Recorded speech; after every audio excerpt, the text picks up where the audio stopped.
ഇയാൾ നഗരത്തിൽ നിന്ന് ആയിരക്കണക്കിന് കിലോമീറ്റർ അകലെയുള്ള മരുഭൂമിയിൽ ചുറ്റിക്കറങ്ങാൻ വന്നതായിരുന്നു. എന്നാൽ പെട്ടെന്ന് കുറച്ചകലെയായി മണ്ണിലൊരു സ്വർണ്ണപ്രകാശം തിളങ്ങുന്നത് അയാൾ കണ്ടു. അയാൾ ഉടൻ തന്നെ അതെന്താണെന്ന് പരിശോധിക്കാനായി അങ്ങോട്ട് നീങ്ങി.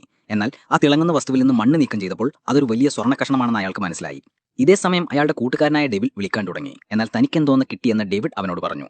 ഡേവിൽ അവിടെ എത്തി നോക്കിയപ്പോൾ അവൻ അത്ഭുതപ്പെട്ടുപോയി. അവൻ ഉടൻ തന്നെ അത് സ്വർണ്ണമാണോ എന്ന് പരിശോധിക്കാൻ ലൈറ്റർ ഉപയോഗിച്ച് കത്തിച്ചു മുഴക്കി. അത് ശുദ്ധമായ സ്വർണ്ണപ്പാറയാണെന്ന് മനസ്സിലാക്കിയപ്പോൾ അവർ ഉടൻ തന്നെ ആ സ്ഥലം കുഴിക്കാൻ തുടങ്ങി.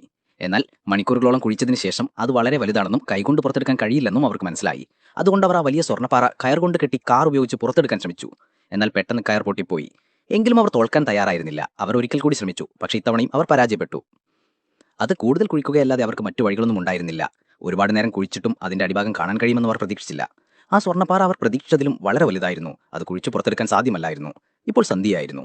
മരുഭൂമിയിലെ വന്യമൃഗങ്ങളിൽ നിന്ന് അവർക്ക് അപകടമുണ്ടായിരുന്നു.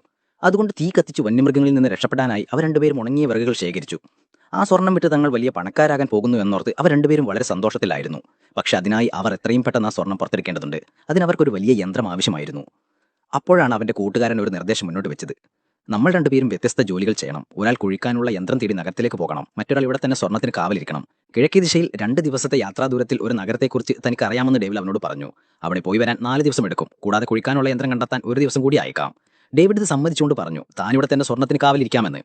അപ്പോൾ ഡേവിൽ അവനോട് നോ മാൻസ് ലാൻഡിലെ അടിയന്തര സാഹചര്യങ്ങളെക്കുറിച്ച് വിശദീകരിക്കുകയും ഈ സമയത്ത് വന്യമൃഗങ്ങളെയും മരുഭൂമിയിലെ കഠിനമായ കാലാവസ്ഥയെയും നേരിടേണ്ടി വരുമെന്ന് പറയുകയും ചെയ്തു. എന്നാൽ അതിനെല്ലാം താൻ തയ്യാറാണെന്ന് ഡേവിഡ് പറഞ്ഞു. അടുത്ത ദിവസം രാവിലെ അവർ തങ്ങളുടെ ഭക്ഷണ സാധനങ്ങൾ പകുതിയാക്കി. പോകുന്നതിന് മുമ്പ് യാത്രക്കിടയിൽ പരസ്പരം ബന്ധപ്പെടാനായി അവൻ ഡേവിഡിന് ഒരു സാറ്റലൈറ്റ് ഫോൺ നൽകി. അവൻ പോരതിനു ശേഷം ഡേവിഡിന് ആദ്യം സ്വർണ്ണപ്പാറയുടെ മുകൾ ഭാഗം മണൽ കൊണ്ട് മൂടി. പിന്നെ മരുഭൂമിയിലെ ചുട്ടുപൊള്ളുന്ന വെയിലത്തിൽ നിന്ന് രക്ഷപ്പെടാനായി ഒരു ചെറിയ തണലിടം ഉണ്ടാക്കി. രാത്രിയിൽ വന്യമൃഗങ്ങളിൽ നിന്ന് രക്ഷപ്പെടാനായി അവൻ കുറച്ച് വിറകുകൾ ശേഖരിച്ചു.